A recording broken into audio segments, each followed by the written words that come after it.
Bonjour, donc nous sommes le jeudi 30 avril. Donc on va travailler sur des études de cas sur le sol. Alors, je vous propose donc d'effectuer un travail préliminaire sur le lien entre l'itinéraire technique et la vie du sol. Donc en fait, le travail qu'on va faire, il va s'étaler sur plusieurs semaines. Donc le document que vous allez trouver sur Pronote, c'est celui-ci.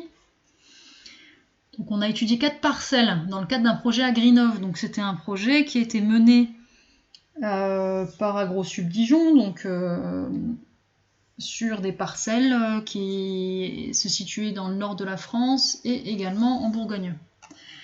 Donc on a 4 parcelles, donc la 377, la 102, 286, 385, donc on retrouve les références ici et là. Et on vous dit que ce travail avait pour but de mesurer la vie du sol et faire le lien avec les itinéraires culturaux des différentes parcelles. Donc vous avez différents tableaux. Donc d'abord, dans un premier temps, on avait les parcelles étudiées.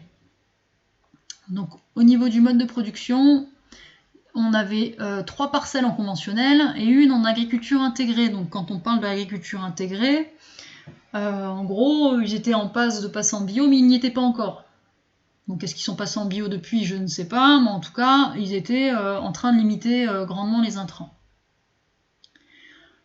Ensuite, là on avait les différentes familles cultivées. Donc c'était les rotations sur ces parcelles-là. Donc c'était pas l'exploitation agricole, mais on est bien sur une parcelle. Donc là on avait 3 familles sur cette parcelle-là, donc une rotation avec 3 familles, là une rotation avec 2, une rotation avec 3, et puis là on avait toujours la même famille cultivée. Type de couverts végétaux, c'était les couverts en interculture. Donc les deux là sont complexes, donc ça veut dire avec au moins 3 familles de plantes de couverts différentes. Ici simple, donc une seule famille, et là aucun, donc pas du tout de couverts végétaux. Donc là le sol était à nu entre deux cultures. Ensuite le mode d'implantation de la céréale d'hiver. Donc première parcelle semi-directe, deuxième parcelle technique culturelle sans labour, donc le travail du sol était vraiment superficiel. Il n'y avait pas de labour, mais il y a eu un petit travail quand même. Et là, les 2 dernières parcelles avec du labour. On a les différentes profondeurs de sol, donc supérieur à 1 mètre pour la première et la dernière, inférieur à 50 et inférieur à 80 ici. Concernant la fertilisation, il y avait fertilisation minérale, donc avec des engrais sur les 3 premières parcelles, mais pas sur la dernière. Et une fertilisation organique uniquement sur la 3e, et sinon pas du tout de fertilisation organique. Enfin, les traitements phytosanitaires, donc chaque parcelle utilisait un herbicide. Seule la première a un insecticide. Pour le fongicide, la première et la 3e. Et pour l'antilimace, la première et la dernière. Donc avec les deux du milieu, il n'en avait pas. Donc je vous ai rajouté ici qu'aucune exploitation n'intègre de prairies dans sa rotation.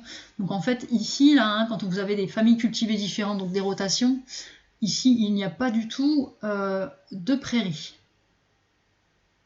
Donc, à la suite du document là, donc vous allez trouver des analyses de sol des 4 parcelles. Donc là, on a la 377, mais si vous continuez le document, vous avez les autres.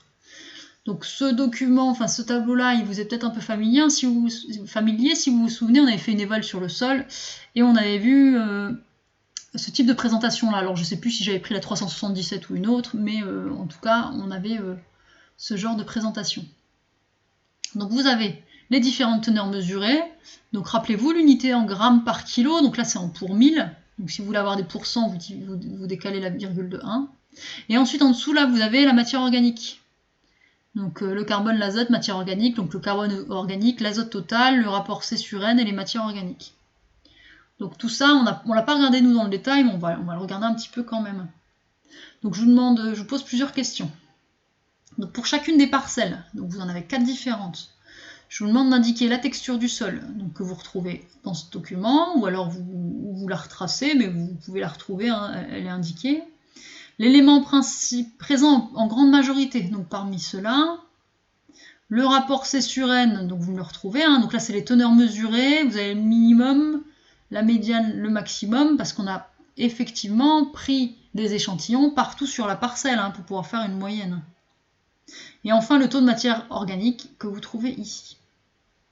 Donc vous allez me faire un tableau, donc des tableaux comme on a vu précédemment, hein, donc vous avez les différents numéros de parcelles, vous mettez texture du sol, éléments présents en grande majorité, rapport C sur N, taux de matière organique, et vous complétez le document. Vous complétez le tableau.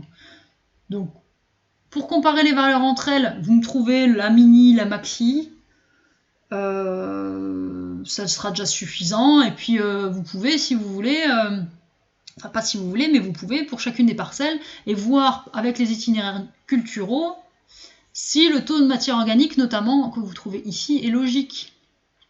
Hein, peut-être que vous allez trouver des forts taux de matière organique sur les parcelles où on utilise beaucoup justement de fertilisation organique. Ou pas. Enfin voilà, vous comparez et vous me dites si c'est logique ou pas. Donc vous me faites ça pour lundi, donc 11 mai.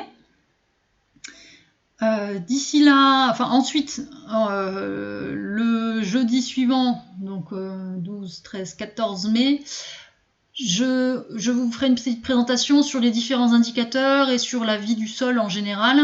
Et là, on attaquera vraiment la partie sur la vie du sol. Donc là, c'est vraiment juste une lecture d'analyse de sol. Et l'analyse, on la fera un peu plus tard. Voilà, donc je vous souhaite une bonne journée, un bon courage, et puis à bientôt.